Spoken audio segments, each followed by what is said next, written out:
BNP যেন এককভাবে ক্ষমতায় আসতে না পারে, কথা পরিষ্কার। বসেন বসেন বসেন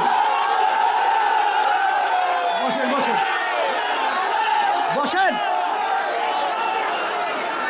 এর কারণ কি শুনবেন না? হ্যাঁ বলেন, বসেন। এর কারণ শুনবেন না? এইটা কেন শুনবেন না? শুনবেন না? আচ্ছা, এই চরমোনাই ঘটনা বিশ্বের সেরা। সেখানে আমাদের বিরুদ্ধে কেস দিয়েছে এই বরিশালের নেতারা, চরমোনাইয়ের নেতারা, বিএনপি। তখন ক্ষমতায় কারা? বিএনপি।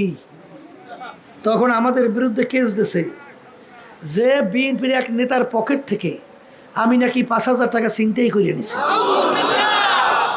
কেসের কয়েকটা গ্রাউন্ডের ভিতরে এই একটা পয়েন্ট যে তার পকেট থেকে কত টাকা নিছি। এই যে বিশ্বের বাজারের ঘটনা, তখন আমি আসলাম বাড়ি, আমার চোখে অসুখ, কথা বলছেন, চাইতেও আমার কষ্ট হয়। তখন আমাকে কেস দিল, ফয়েজমে একে দিল, আবুল খায়ের একে দিল, জিএমএ একে দিল, এবার মুসাদ্দিবুল মাদানি কে দিল, 5 ভাই। আচ্ছা বলেন তো, এক বাপের 5টা সন্তান যদি জেলে যায় তখন এই বাপের অবস্থা কি? সেই মায়ের কলিজারা কি করে? এই কেসের গ্রাউন্ডের উপরে এই বরিশাল আদালত, ম্যাজিস্ট্রেট কোর্ট আমাদের বিরুদ্ধে 5 বছর সাজা দিয়ে দিয়েছে ঘোষণা। 5 বছর সাজা রায় এই বরিশাল ম্যাজিস্ট্রেট। এখন বলেন তো কোন দেশে বসবাস করেন? কি বিচার আছে?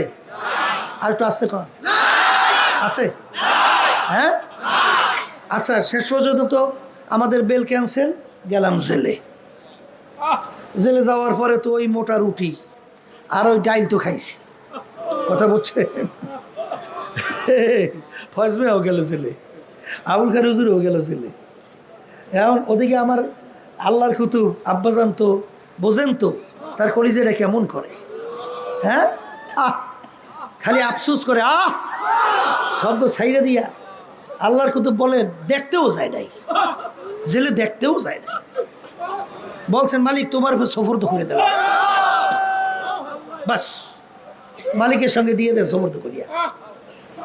শেষ পর্যন্ত বরিশাল আদালত 5 বছর দিল সাজা। আমরা করলাম হাইকোর্ট, হাইকোর্টে আমাদের পক্ষে দিল রায়। তখন বিএনপি ক্ষমতায়, সঙ্গে সঙ্গে ওই রায় ভ্যাকেট করাইয়া আবার সিঙ্গেল বেঞ্চ বসাইছে সুপ্রিম কোর্ট, একজন বিচারক। আবার আমাদের 5 বছর সাজা বহাল, মানে আবার আমরা